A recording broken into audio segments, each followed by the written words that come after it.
Makala hii inaeleza siri 3 alizozitoa Waziri Mkuu Mwigulu Nchemba, lakini pia inaeleza kuhusu taarifa ya Marekani kuzuia raia wa Tanzania kuingia katika nchi hiyo. Je, kauli ya who are you inaweza kuwa chanzo? Lakini pia tutaeleza ni ipi hatima ya Mange Kimambi kuhusiana na zuio hilo lililotolewa na Rais Donald Trump wa Marekani. Ungana nami mpaka mwisho kupata ukweli wote wa haya ambayo ninakwenda kuyaeleza. Sasa tuanze na siri 3 alizozitoa Waziri Mkuu wa Tanzania Mheshimiwa Mwigulu Nchemba.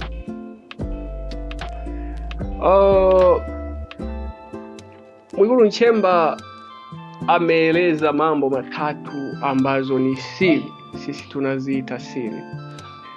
Cha kwanza, Mwigulu Nchemba anasema kuna vijana kutoka vyama vya upinzani wamehifadhiwa nchi fulani. Wamehifadhiwa nchi fulani kwa malengo ya kuhamasisha vurugu katika nchi yetu ya Tanzania. Lakini Waziri Mwigulu Nchemba ameeleza pia kwamba vijana hawa ama watu hawa wanalipwa endapo ukifanya vurugu. Lakini ameeleza siri ya 3 akisema kwamba kuna kijana alilipwa dola za Kimarekani milioni 2 sawa na bilioni 5 za Kitanzania. Sasa maneno haya yanatukumbusha kauli ya Mwalimu Julius Kambarage Nyerere ambaye aliwahi kusema Mtanzania wa kawaida hawezi kununua watu kabla ya yeye kununuliwa. Kwa hivyo ni jambo jepesi tu kiona kijana ananunua watu, maana yake yeye mwenyewe tayari amekwisha nunuliwa. Sasa hizo ni siri 3 ambazo amezitoa Waziri Mkuu Mwigulu Nchemba. Tuachane naye. Sasa twende tukatazame na hili la serikali ya Marekani. Serikali ya Marekani imezuia raia wa Tanzania kuingia ndani ya nchi hiyo. Hii ni kwa mujibu wa mtandao mashuhuri wa MSN. Donald Trump amezuia raia wa Tanzania kuingia Marekani. Sasa sisi si watu wa habari, bali ni wachambuzi wa habari. Sisi tunachambua habari iliyotoka. Tunajiuliza maswali.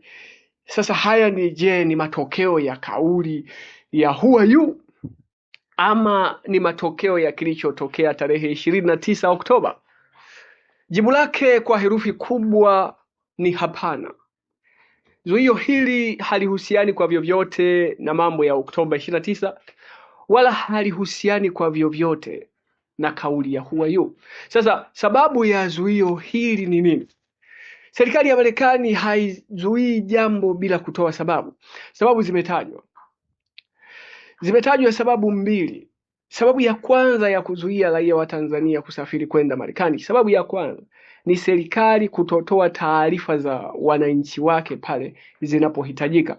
Hili tunaweza tukalitazama kwa wema kwa upande wetu wa serikali, kama imefikia hatua ya kutufichia habari zetu, yake pengine inatulinda, inaficha privacy ya raia wake, lakini imeleta kidogo mushkeli na serikali ya Marekani. Lakini sababu ya pili ni watu waliopata visa, watu walioruhusiwa kuingia Marekani kuwa na tuhuma za kuzidisha muda wa kukaa.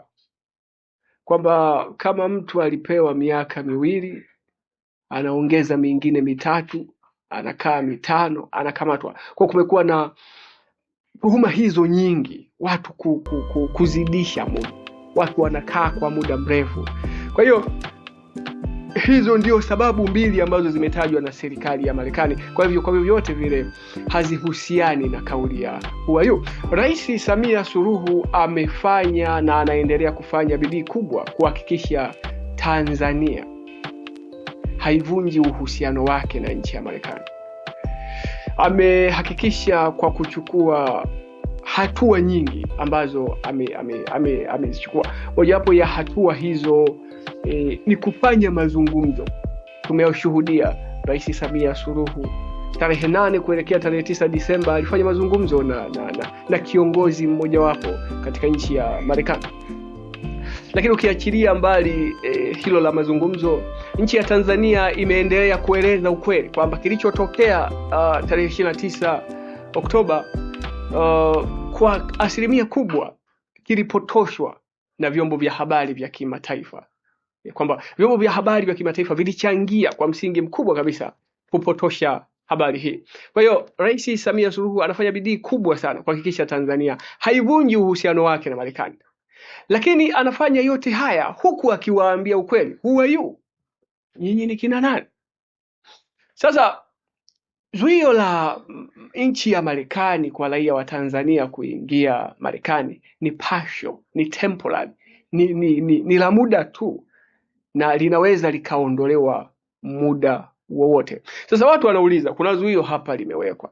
Sasa nini hatima ya Mange Kimambi? Ataendelea kusalia Marekani ama zuio hili halimuhusu? Sasa ni lazima tufahamu zuio hili limekuja, lakini lina hatima yake, kwamba kuna watu ambao haliwahusu. Ni kweli kuna zuio, lakini kuna watu ambao hawahusiki na zuio hili. Mojawapo ya watu ambao hawahusiki na zuio hili ni Watanzania wenye uraia wa Marekani. Kama Mtanzania tayari alishapata uraia wa Marekani, huyo hashiriki kwa vyovyote na zuio hili. Lakini zuio hili haliwaasiri kwa vyovyote wanadiplomasia, mabalozi. Mtu anaenda kufanya kazi ubalozi wa Tanzania, huyu bado ana ruhusa ya kuingia katika nchi ya Marekani. Lakini pia zuio hili haliwatengi ama haliwaondoi watu ambao tayari wamepata visa. Kama ulienda katika ubalozi wa Marekani ukiwa hapa Tanzania ukapata visa yako haijafutwa, unaruhusiwa kabisa kwenda kwa raha zako, hali na zuio hilo. Lakini zuio hili haliwazuii wana michezo. Kama wewe ni mwana michezo, mwana riadha, tuna Simbu, Alphonce Simbu, tuna Gerald Gayai. Kama unakwenda katika riadha, Chicago Marathon, unaruhusiwa, ni ruksa kwenda. Mwana michezo yoyote hazuiwi kabisa katika zuio hilo. Lakini pia zuio hili haliwazuii watu ambao wanaweza kuwa na masilahi kwa taifa la Marekani. Sasa uone kauli hizi, kwa mtu yoyote ambaye anaweza akawa na masilahi kwa taifa la Marekani hahusiki na zuio hili. Tumie Mwalimu kama role model. Hebu kuwa mzalendo. So, tunarudi kule aliposema Mwalimu Julius Kambarage Nyerere, Mtanzania wa kawaida kama Mwalimu Makoba, Tanzania wa kawaida huyu hawezi kununua watu kabla ya yeye kununuliwa. Utanunua watu, toa wapi fedha? Hizo watoa wapi? Walimu wenu na vitabu tu na fedha chache za kula, lakini na vitabu vingi. Sasa Mtanzania wa kawaida hawezi kununua watu kabla ya yeye mwenyewe kununuliwa. Kwa hivyo nihitimishe kwa kusema kwamba Waziri Mkuu Mwigulu Nchemba ametupa siri 3, lakini pia serikali ya Marekani imeweka zuio, lakini zuio hili ni partial, ni temporary, wala haliwezi kuchukua muda mrefu, na serikali ya Tanzania bado inaendeleza uhusiano wake vizuri kabisa na serikali ya Marekani. Haya yaliyotokea ya zuio yamesababishwa na watu walioko kule kushindwa kurejea nchini, kung'ang'ana kwa mabeberu na kushindwa kurejea nchini, na mabeberu yakaona hawa sasa mbona wanataka kuwa mzigo. Kwa hiyo sababu ni mbili. Moja ni watu kushindwa kurejea, lakini pili ni kukosa taarifa za kina ambazo wanazihitaji kuhusiana na watu ambao wanaingia kule. Kwa hivyo niwatakie siku njema, tukutane tena katika makala nyingine. Niwasisitize, wewe wazalendo, muige Mwalimu.